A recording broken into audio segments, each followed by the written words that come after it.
Halo semua, kami dari kelompok 10 akan mempresentasikan teori kritis oleh Theodor Adorno.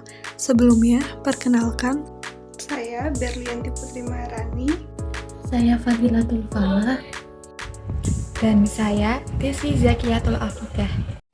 Di sini saya akan memulai dengan biografi Theodor Ludwig Wiesengrund Adorno.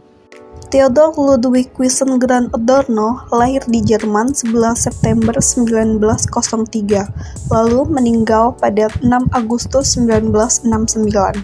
Beliau adalah seorang sosiolog, filsuf, musikolog, dan komponis berkebangsaan Jerman pada abad 20-an.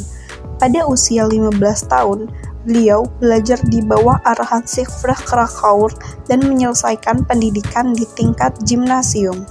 Lalu melanjutkan studinya di Universitas Frankfurt untuk belajar sosiologi, filsafat, dan musik mulai tahun 1921 sampai 1924. Beliau lulus dengan tesis Transendensi Material dan Nomatik dalam Fenomenologi Husserl.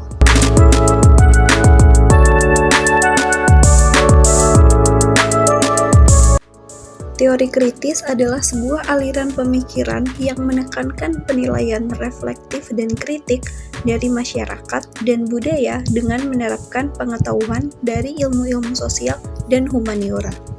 Sebagai istilah, teori kritis memiliki dua makna dengan asal-usul dan sejarah yang berbeda. Pertama, berasal dari sosiologi, dan yang kedua berasal dari kritik sastra.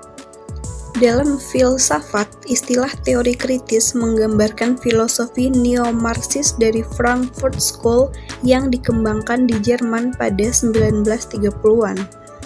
Teori kritis menyatakan bahwa ideologi adalah kendala utama untuk pembebasan manusia. Studi kasus teori kritis Theodor Adorno, analisis industri budaya massa. Salah satu studi kasus terkenal Theodor Adorno dalam menerapkan teori kritisnya adalah analisisnya terhadap industri budaya massa. Dalam karyanya yang berjudul The Culture Industry Enlightenment and Mass Deception 1947, Adorno bersama Max Horkheimer mengkritik budaya populer yang diproduksi secara massal oleh industri budaya. Menurut Adorno dan Horkheimer, industri budaya massa menghasilkan produk-produk budaya yang homogen dan standar, dirancang untuk memanipulasi dan mengendalikan masyarakat. Produk-produk ini, seperti film, musik, dan iklan, tidak mendorong pemikiran kritis atau individualitas, melainkan menekan konformitas dan menghambat emansipasi. Adorno menggunakan konsep industri budaya untuk menjelaskan bagaimana budaya diproduksi dan didistribusikan dalam masyarakat kapitalis. Industri budaya, menurutnya, bukanlah kekuatan yang netral, melainkan alat dominasi yang digunakan oleh kelas penguasa untuk melegitimasi kekuasaan mereka dan menjaga status quo. Contoh analisis Adorno dalam film Hollywood adalah Adorno mengkritik film Hollywood karena memproduksi cerita yang klise dan prediktif dengan karakter yang stereotip dan tidak kompleks. Film-film ini menurutnya menawarkan pelarian dangkal dari realitas dan menanamkan nilai-nilai konsumerisme dan individualisme. Dalam musik pop, Adorno mengkritik musik pop karena sederhana dan repetitif, dengan fokus pada melodi yang mudah diingat dan lirik yang sangat dangkal. Musik pop menurutnya mematikan kreativitas dan menghalangi apresiasi musik yang lebih kompleks. Dalam iklan, Adorno melihat iklan sebagai bentuk propaganda yang memanipulasi keinginan dan kebutuhan konsumen. Iklan, menurutnya, menciptakan rasa tidak puas yang konstan dan mendorong konsumerisme yang berlebihan. Analisis Theodor Adorno tentang industri budaya massa telah menjadi sangat berpengaruh dalam studi budaya dan media. Kritiknya terhadap budaya populer telah memicu banyak debat dan diskusi tentang peran budaya dalam masyarakat. Meskipun beberapa kritikus menganggap analisis Adorno terlalu pesimis dan elitis, ide-idenya tetap relevan hingga saat ini.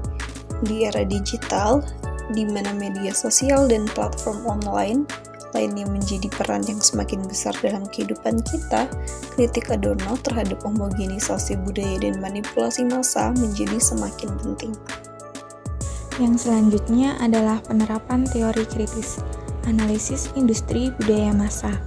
Penerapan teori kritis Theodor Adorno terhadap musik pop melihatnya sebagai produk industri budaya massa yang menekankan komersialisme daripada nilai-nilai artistik atau kritis. Dia berpendapat bahwa musik pop menghasilkan homogenitas budaya dan memperkuat dominasi budaya kapitalis dengan menciptakan kecenderungan konsumsi yang pasif. Adorno juga menyoroti bahwa melodi yang mudah diingat dan lirik yang dangkal dapat mengarah pada pengalaman mendengar yang pasif dan menghalangi pemikiran kritis. Teori kritis ini tentu memiliki banyak dampak di berbagai bidang studi, termasuk dalam studi budaya. Teori ini telah membantu para peneliti untuk menganalisis dan mengkritik budaya populer dan industri media, menjadikan hal ini lebih layak untuk dibagikan kepada masyarakat dan juga meningkatkan kualitasnya agar bisa mengedukasi dengan baik. Lalu ada di teori sosial. Teori kritis telah mendorong perkembangan teori-teori kritis lainnya yang berusaha untuk menganalisis kekuasaan dan ketidakadilan dalam masyarakat. Lalu, dalam gerakan sosial, teori kritis telah memberikan landasan filosofis bagi berbagai gerakan sosial yang memperjuangkan keadilan sosial dan perubahan. Teori kritis dari Theodor Adorno ini menawarkan sebuah perspektif kritis yang penting untuk memahami struktur sosial dan budaya di dunia modern. Teori ini menantang kita untuk mempertanyakan asumsi-asumsi yang kita terima begitu saja dan berpikir kritis tentang cara-cara di mana budaya dan kekuasaan membentuk kehidupan kita. Pada kesimpulannya, studi kasus Theodor Adorno tentang industri budaya massa menunjukkan bagaimana teori kritis dapat digunakan untuk menganalisis dan mengkritik fenomena budaya dan sosial.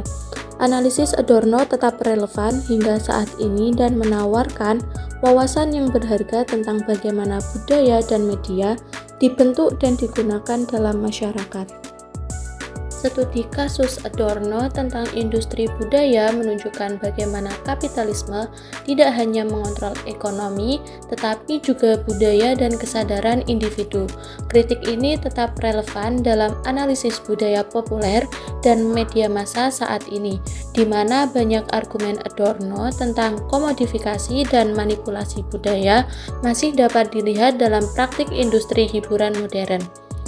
Karya-karya Adorno yang mendorong kita untuk terus mengembangkan pemikiran kritis dan waspada terhadap cara-cara di mana kekuatan ekonomi dan politik dapat membentuk dan membatasi pengalaman dan pemahaman kita tentang dunia. Sekian penjelasan singkat kami tentang Theodor Adorno, pengertian teori kritis, konsep teori kritis, studi kasus teori kritis, dan juga penerapan teori kritis. Semoga apa yang kami sampaikan dapat bermanfaat dan menambah sedikit wawasan kalian. Kami ucapkan terima kasih dan selamat menikmati hari Anda.